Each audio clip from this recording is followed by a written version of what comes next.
Thank you so much for watching Morning Live. Now, last night, President Cyril Ramaphosa announced the national executive for his administration for the next 5 years. And there were a few surprises, with some younger members being introduced there, plus a few new faces, and more women are also represented. And let's get some analysis now from our two political analysts, Sandile Swana with me here in our Joburg studio, and joining us from our Pretoria studio is Levy Ndou. Thanks so much to both of you for coming through. Thank you, Sakina. All right, I'm going to start here with Sandile in the Joburg studio with me. Let's start here. The president has announced a cabinet, but what is his vision? Well, the vision, probably we'll hear it when he makes the State of the Nation address.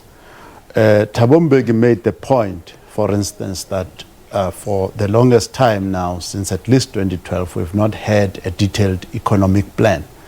The NDP is not a plan, it is a thumbsuck, according to Thabo Mbeki, and other analysts and scholars have pointed this out, that we do not have a plan. The former statistician general pointed out that we do not have a youth development plan in South Africa.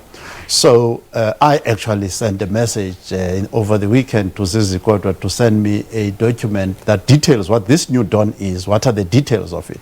So we still don't know what the details are, but we can talk about things that have been spoken since the time of Mandela, that we need to go to full employment.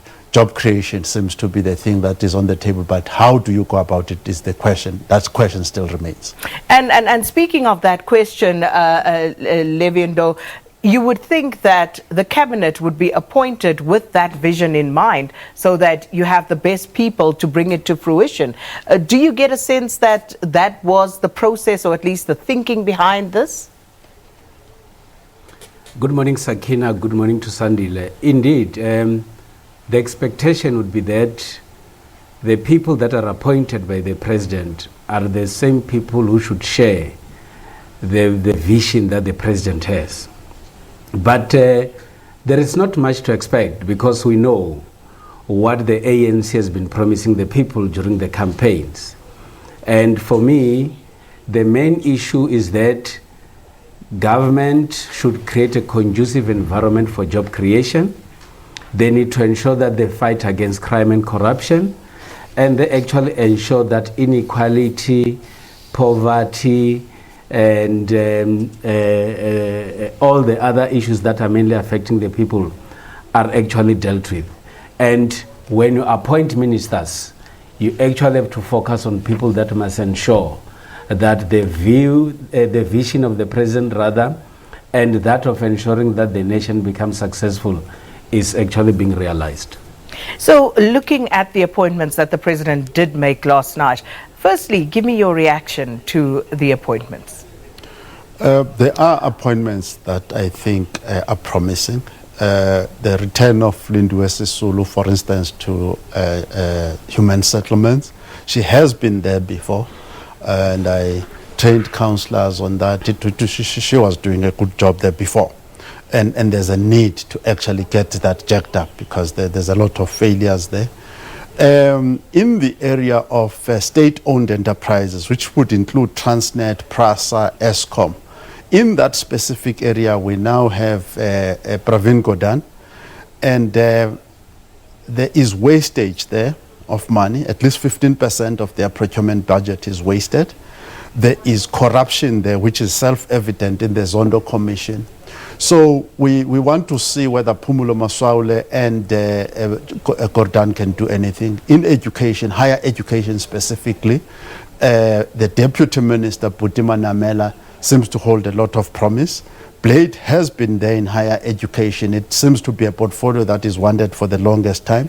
When he was there before, there were a lot of challenges. The roads must fall, fees must fall, and so on. Those things moved forward by the protests of the students. And I'm hoping, what I'm hoping for from Blade this time is that the FET colleges, vocational education, more specifically the technical engineering skills, will actually be developed. So there are a few places. Also, the coming in of Patricia de Lille, to me, is a positive thing at Public Works. Gandla came out of Public Works, by the way, and there was corruption, not just of Jacob Zuma, there was corruption orchestrated by the Department of Public Works, which has not yet been discussed.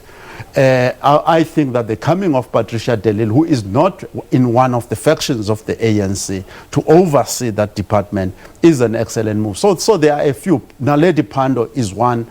I think she's brilliant. And they've put her in an excellent portfolio, which is international relations. So there are a few brilliant appointments. But on the economic cluster, I don't see too much promise there. Patel, I cannot pinpoint his achievements. The other problem with how this cabinet gets appointed is that we are not told what previous achievements have these people done that qualify them for these portfolios that they are given. Performance, previous performance, proven performance doesn't seem to be prominent in how these people are there. If you look for the CVs of these people on the internet, detailed CVs of all the people that have been up, you struggle to find them. So, Levy Ndou, what's your first reaction to the cabinet? And of course, you are free to go on and speak about what Sandile mentioned. But if you can also talk about some of the others, Ronald Lamula, for example, as Minister of Justice and Correctional Service. That's an interesting one. But what are your initial thoughts? The appointment of a cabinet cannot be a very easy task, especially in the current situation in the ANC. You have got the ANC that is very much fragmented, and you also have to consult with the alliance partners. You have got the Women's League, and at the same time, we have got the Youth League. And at the same time, the president has to reduce the number of ministries from 36 to 28. But for me, he has been able to do his best, especially in terms of ensuring that the Polokwane resolution of 50-50 is actually being realized. What he also did as well, which for me has been very brilliant, has been to include young people in the cabinet. I was actually not surprised, to see the name of Ronald Lamula as a minister. I was also not supposed to see Khumbudzo Ntshavheni and Njabulo Nzuza as deputy minister. These are young people that the ANC has to nurture and ensure that they gain sufficient experience, because these are the people that are possible leaders of our nation in the nearest future. I was not surprised as well, that Bathabile Dlamini has been excluded.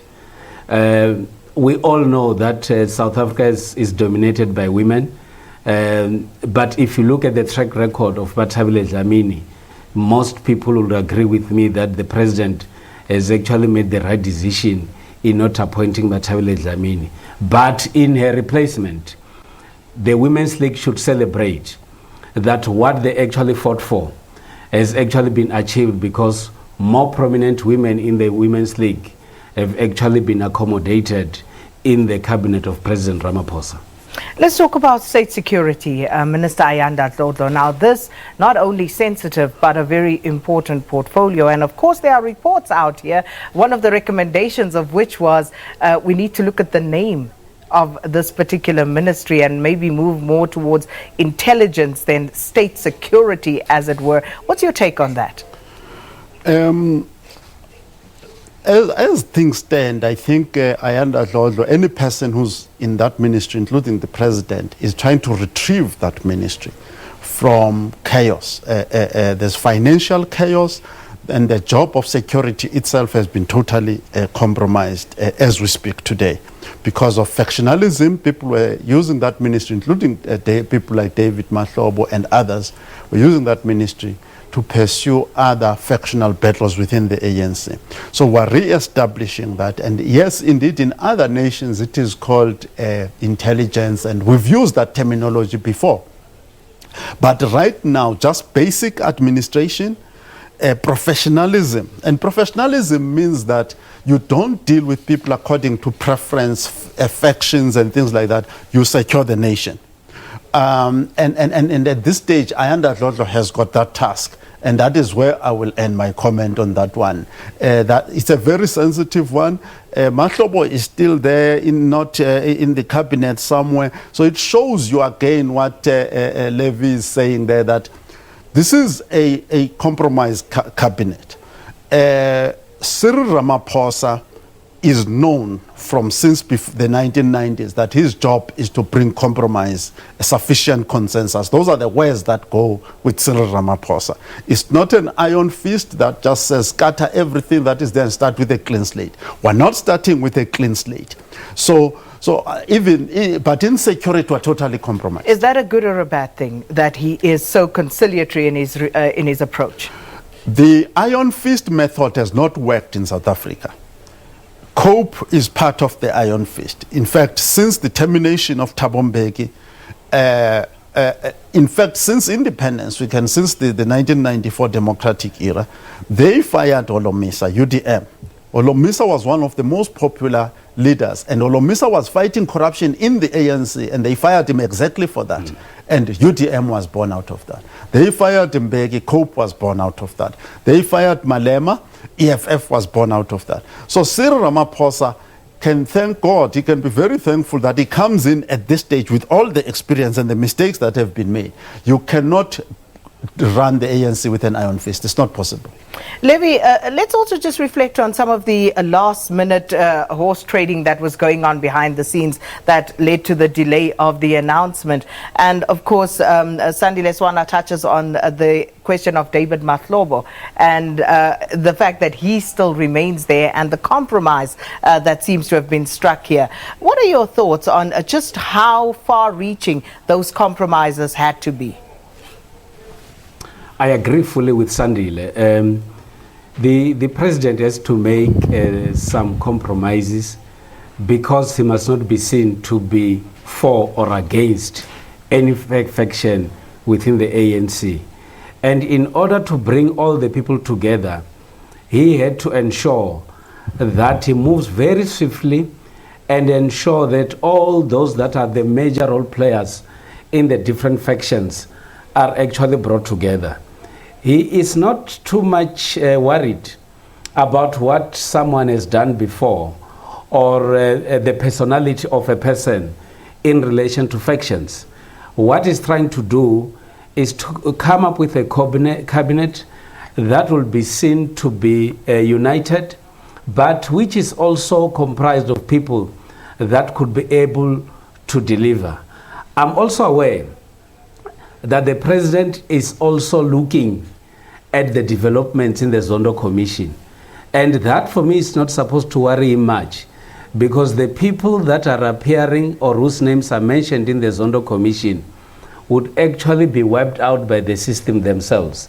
And then if he likes, he can then apply the iron fist, as Sandile is saying.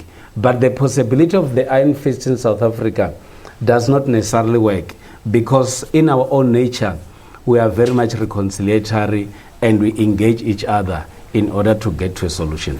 But to that end, is this not something that could possibly scupper the president going forward, where he has been criticized for trying to find legal instruments to solve his political problems? Levy? You don't necessarily have to rely on the legal instruments to fight your battles. But legal instruments are there to expose those that are found to be on the other side of the law. That then simplifies your work as the president. The president is not supposed to be identifying wrong people in order for him to punish them.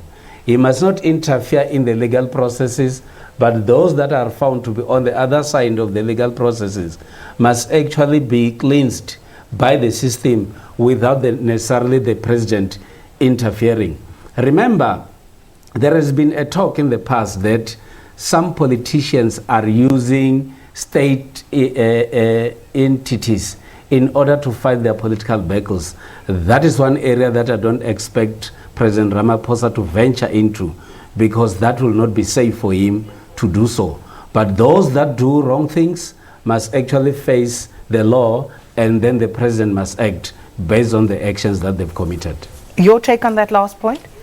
I also agree that Cyril Ramaphosa must make sure that the NPA, one other thing that South Africans forget is that corruption, because that's a big topic in South Africa, but corruption actually has got specific laws. So when you've committed a corrupt act, it's actually a criminal offense, a clear criminal a violation of statute. So once it becomes a clear violation of statute, then it falls into the police, the hawks, and the new scorpions, which have no name as I understand it, and the NPA. That is where it goes. So from that point of view, Cyril Ramaphosa has got to be absolutely clear that the intelligence services of the country are independent and professional. The justice system is independent, and the investigation is independent, the prosecution is independent and professional. Okay, let me interject there. Looking at this new scorpions, as you call them, that seems to have no name, one of the things I was struggling with there is, what is this entity? Who does it report to? Is it constitutional? The one headed up by Hermione Cronier. What's your assessment on that? I think it is good. You see, for instance, right now, there are cases that have been dropped in the Mzimkhulu area, at least 2 in the Eastern Cape, high-profile case. One actually, Mzimkhulu is now in KZN. In KZN and in the Eastern, high-profile political cases that were dropped, charges dropped somehow. And now this becomes a problem because the prosecutor is not in control of the evidence. The evidence, the gathering of evidence is with another department, which is the police. They investigate, the prosecutors weigh what they've got, and then they prosecute. Now, when you are controlling both, which is allowed in our law, when you are controlling both the gathering of the evidence and the prosecution, which is what the scorpions are, then if you are asked a question about a case, it's easy for you to answer immediately. But this unit, obviously the president alluded to establishing this unit in his State of the Nation address, and it was subsequently set up. But who does this unit report to? Does it report to Shamila Batoy as the NDPP? Does it report directly to the president? No. This is in the NPA. It's in the NPA Act, actually. Yeah. Is it in the NPA Act? Yes. So she reports to absolutely Shamila Batoy. Quite correct. Because and it is constitutional, you say. Yes. Because some of these questions were not very clear, and I'm hoping Shamila Batoy is coming in tomorrow here on Morning Live, and hopefully, we can have further discussions about this with her. Because, and this speaks to, of course, the independence of these various entities. Because it's easy to talk about independence, but independent of whom, of what, in the end? Yeah, the scorpions were there, and the scorpions did a good job. And they were closed for a good reason. And they were closed by the people who had offenses. The people who went to Pulukwan and took the resolution to go and close the scorpions, some of the people who are very senior in the ANC had charges pending against them. Others had been convicted already. They had the highest conviction rate. There was nothing about the legality of the scorpions. That was not the problem. The problem... But that was disbanded. They were disbanded by the people. You remember, it was a coalition, and that coalition had many names. It was the coalition of the wounded. It was also a coalition of quote-unquote criminals, people who had charges that were pending according to the scorpions. And some of those practices actually escalated into what now Zondo is busy with after the scorpions were closed. Levy Ndou, your parting shot? Let's hope that the current cabinet is going to deliver on the mandate. And I know there is one aspect that I thought we should touch on Pravin Gordhan, but I know that is an issue that we'll have to touch in the near future. We certainly shall. And of course, we'll be bringing you analysis throughout the morning. So these are some of the touch points that we will get back to. But thanks to our two analysts, Sandile Swana and Levy Ndou, for chatting to us about President Cyril Ramaphosa's cabinet. And of course, just touching on some of the more salient aspects of how this national executive is going to function. And of course, what they bring with them. But as I say, stay with us. We have the alliance partners of the ANC, SACP, and of course COSATU coming up in the next hour, and we'll have rolling analysis throughout the morning. Let's take a break.